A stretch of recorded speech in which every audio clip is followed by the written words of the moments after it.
Básicamente yo lo que voy a hacer es concentrarme en tres aspectos del populismo. Uno es el que tiene que ver estrictamente con la macroeconomía, otro que es la lógica populista y por último la inviabilidad de largo plazo del populismo y cómo el populismo deriva en miseria. Respecto a lo que es la lógica de la macroeconomía populista, eso está, desde mi punto de vista, planteado a la perfección en un libro de Rutger Dorbusch y Sebastian Edward que se llama La macroeconomía del populismo, y de hecho el primer artículo, sí, es un compendio de artículos, trata justamente sobre la macroeconomía del populismo y señala que hay cuatro etapas. Básicamente se toma como punto de inicio una economía que está saliendo de una crisis, no, digamos, sin explicar, digamos, el motivo por el cual, digamos, la economía se encontraba o no en esta crisis. Y donde son cuatro etapas. La primera etapa es una etapa donde básicamente lo que busca el gobierno populista es dar un estímulo de la demanda, es decir, lleva adelante políticas de corte keynesiano, donde básicamente genera expansión del gasto público financiado con emisión monetaria. Durante la primera etapa de este ciclo, lo que uno ve es que hay una fuerte expansión del producto, una fuerte expansión del empleo, ¿sí? Y además no hay un impacto significativo en precios. Es decir, pareciera que todo, digamos, o sea, es la felicidad misma porque los políticos básicamente pueden gastar, son todos efectos positivos y no hay ningún costo. Es decir, pareciera, digamos, haber encontrado la llave, digamos, de la felicidad, por decirlo de alguna manera. Pero bueno, como todas las cosas, o sea, en especial las que no son sólidas y no son genuinas, digamos, empiezan a generar problemas. Y en la segunda etapa del populismo, ¿sí? Es que los continuos aumentos ahora en lo que tiene que ver de la demanda agregada financiado con emisión monetaria, ahora empieza a tener mucho menos impacto en actividad, mucho menos impacto en el empleo y sí empieza a haber impacto sobre el nivel de precios donde, digamos, se empieza a notar una aceleración del proceso inflacionario. En la tercera etapa, lo que sucede es que todo el impacto va a precios, ya no hay impacto sobre lo que tiene que ver en el aumento del nivel de actividad, tampoco hay en el empleo, ahora es todo pérdida. Frente a esta situación, los gobiernos populistas recurren a controles, es decir, ya sea controles de precios o controles, digamos, de capitales, donde más allá, digamos, de las cuestiones propias de lo inmoral que son este tipo de controles, es decir, digamos, el más claro siempre suele ser el control de capitales, donde por qué, digamos, un gobierno puede decidir en qué puedo gastar o no. Es decir, si los gobiernos, digamos, de característica populista suelen tener como rasgo distintivo que pierden la moneda porque pierde el rol de reserva de valor, es decir, ¿quién es el gobierno para decidir en qué puedo gastar o no? Con el agravante de que, digamos, cuando uno compra moneda extranjera, lo hace básicamente para proteger su consumo futuro y en realidad haciendo este tipo de restricciones, o sea, no solo el daño que causan sobre la libertad, sino que además restringen el conjunto de consumo y al restringir el conjunto de consumo futuro, digamos, está empobreciendo, digamos, a las personas, sino que además los obligan de manera indirecta, por decirlo de alguna manera, a demandar más moneda doméstica, por lo tanto incrementa la base imponible del impuesto inflacionario y se avanza, digamos, en esa estafa que es el impuesto inflacionario. Por lo tanto, digamos, o sea, eso genera una situación absolutamente inmoral y absolutamente perjudicial desde el punto de vista económico, que además, como ustedes esos controles implica que el tipo de cambio no es libre y que básicamente se genera un exceso de demanda en el mercado de divisas, tiene como contrapartida un exceso de oferta en el resto de la economía, que en el mercado de bonos se manifiesta con precios bajos los bonos y altas tasas de interés. Esas altas tasas de interés implican un exceso de oferta en el mercado de bienes. Ese exceso de oferta en el mercado de bienes deprime el nivel de actividad del empleo y con ello perjudica los salarios reales, y que los intentos por parte del gobierno de corregir esa situación donde la economía se empieza a estancar, de hacer estímulos de la demanda, lo único que genera es incrementar el desequilibrio en el mercado cambiario, incrementa ese desequilibrio, el exceso de demanda en el mercado cambiario, y por lo tanto repotencia el exceso de oferta en el resto de la economía, y que cuando ya es imposible sostener la situación del mercado cambiario, ya sea o porque no tengo más divisas o porque el impacto, digamos, o sea, está siendo muy fuerte sobre actividad y empleo y hay que liberar el mercado, digamos, el money overhang generado durante esa dinámica, digamos, genera procesos de muy alta inflación. Y ahí es obviamente donde aparece la cuarta etapa del populismo, que es la crisis. Es decir, entonces lo que ustedes ven es que esto, digamos, es algo que es bastante claro. La evidencia empírica está del lado de esto, es decir, digamos, Dormush y Edwards no llegaron a esta situación, digamos, elucubrando cómo podía ser, no, digo, lo vieron a partir de la evidencia empírica en Latinoamérica. Es más, el caso más claro reciente es la Argentina de los Kirchner, ¿no? O sea, Argentina durante lo que termina siendo la salida de la convertibilidad, vía una fuerte corrida en el mercado de cambios, eso al tener el dinero determinado de manera endógena, sí, eso condujo a una fuerte contracción de la cantidad de dinero, eso contrajo la demanda. Al contraer la demanda, digamos, y los precios no ser flexibles a la baja, generó una recesión, ¿sí? Y eso, digamos, o sea, generó un nivel de tensión social muy fuerte y se termina saliendo del sistema. Entonces, digamos, lo primero que hizo el kirchnerismo que fue hacer política fiscal keynesiana, expansiva, financiada con emisión monetaria. En ese contexto, es más, al principio hasta pudo usar bonos porque reestructuró la deuda e hizo sobre la parte reestructurada una quita del 75%. En valor presente fue menos porque dio, digamos, algunos elementos para que la quita en valor presente fuera menor, por ejemplo, lo que fue el bono, el cupón atado al PBI. Entonces, pero si ustedes se fijan, durante los primeros 4 años del kirchnerismo, la economía se expandía a niveles del 8% y la inflación promedio fue del 10%. En la segunda etapa del kirchnerismo, o sea, en el primer gobierno de Cristina Fernández de Kirchner, la economía pasó a expandirse al 4%, ¿sí? Y la inflación trepó al 20%.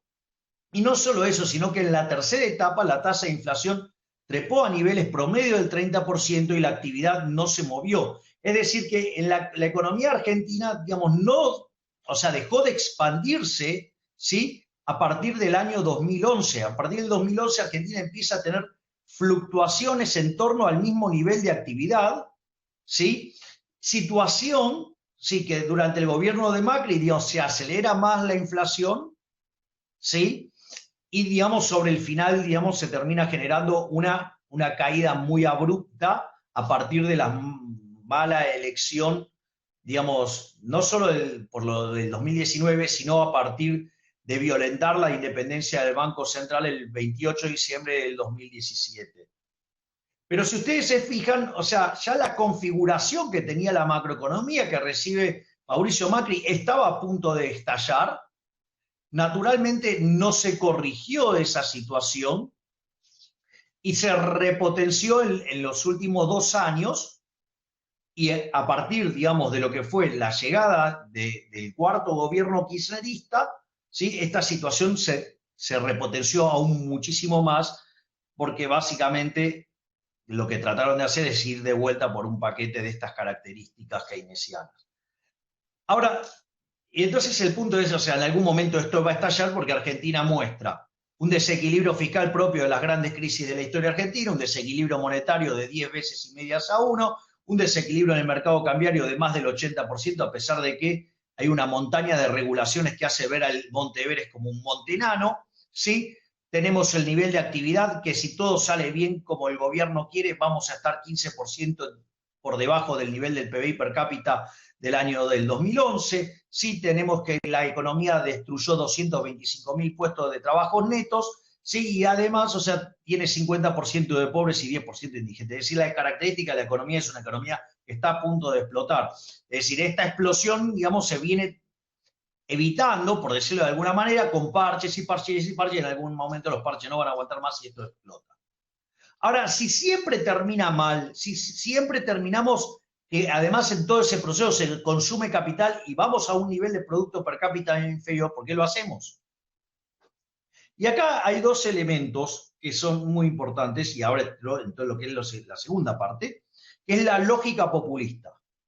Es decir, la lógica populista en realidad, ¿sí? El que la desarrolló fue Mussolini, y Mussolini la desarrolló en base a los conceptos de Wilfredo Pareto. O sea, Wilfredo Pareto lo que descubrió, algo que se llama distribución Pareto, y que en estadística tiene dos formas matemáticas. Una es lo que es el caso de la distribución log normal o la distribución chi cuadrada, donde ustedes tienen una característica de que la moda está por debajo de la media, es decir, la joroba de la campana está a la izquierda de la media, y entre el 70 y el 80% de la población tiene menos que el ingreso promedio.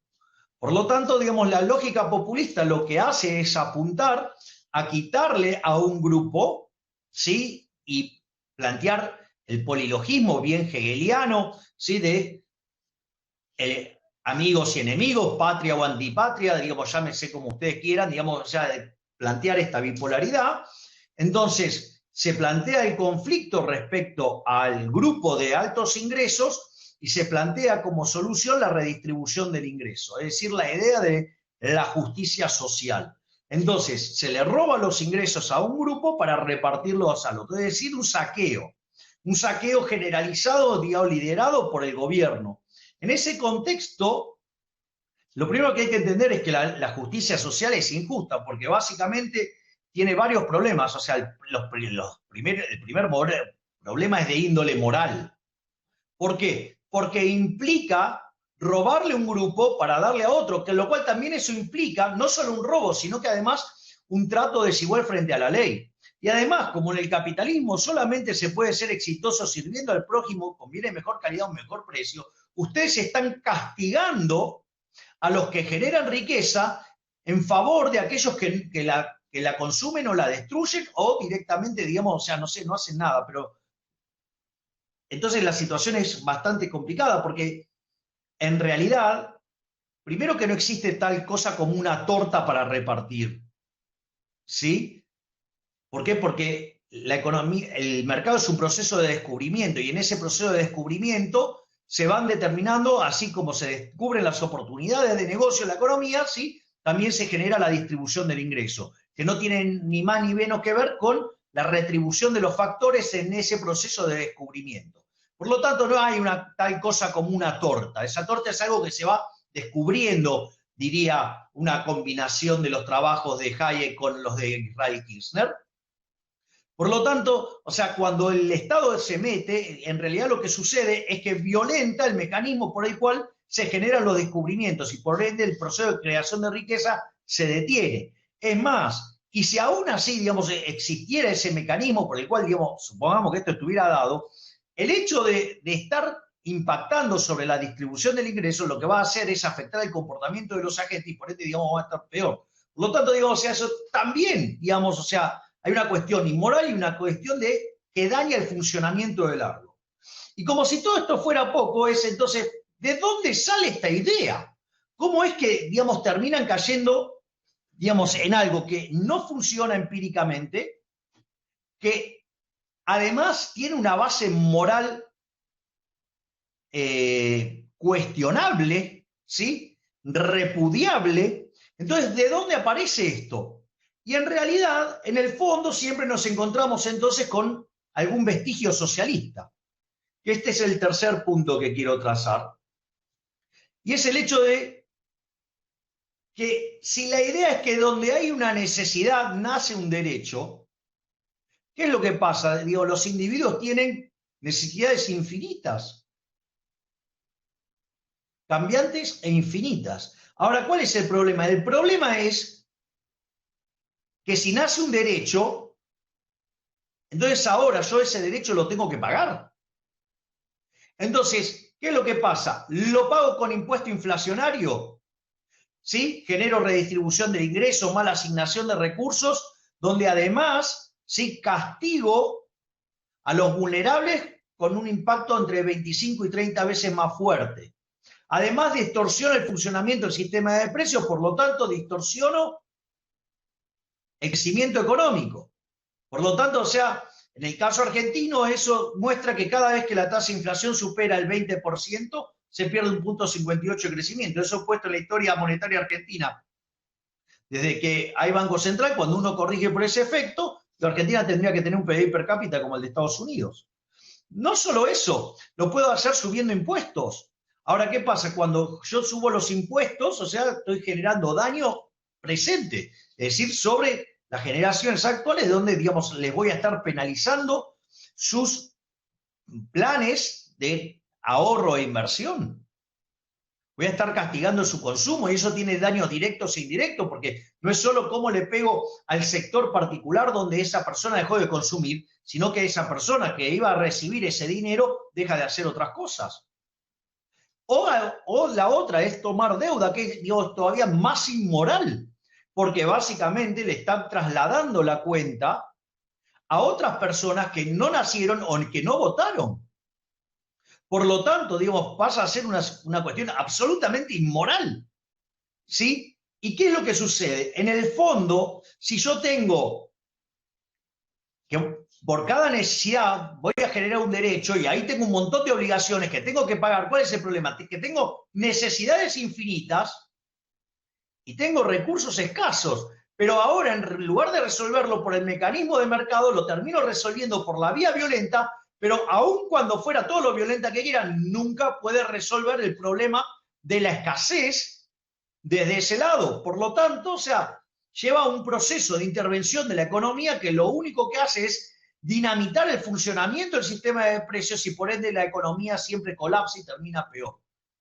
Por lo tanto, no funciona desde el punto de vista de la macro, no funciona desde el punto de vista de la cuestión moral y además es inviable desde el largo plazo.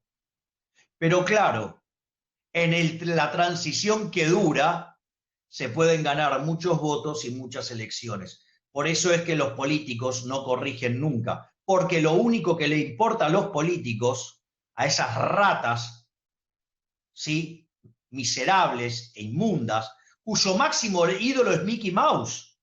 ¿Por qué? Porque es el sueño de todo político, es que una rata asquerosa sea amada por la gente. Pero recuerden que al político lo único que le importa es esta elección que viene. Y después de eso lo que más le importa es la segunda elección, la que viene después. Y eso lo pueden ver hoy en la economía argentina, una economía que está a punto de estallar. Sin embargo, vuelven a intentar con la receta keynesiana. Es decir, están, digamos, haciéndose de un ejército de lanzallamas liderados por Nerón. Pero, ¿qué importa a ellos si esto explota un día, 2 días o 3 días después de la elección? Habrán logrado el objetivo de engañar nuevamente a las personas y volver a generar una crisis, pero no se vive de la misma manera si están dentro o fuera del poder. Y eso es lo que explica básicamente el funcionamiento de la macroeconomía populista. Es la marcha del león, siendo cada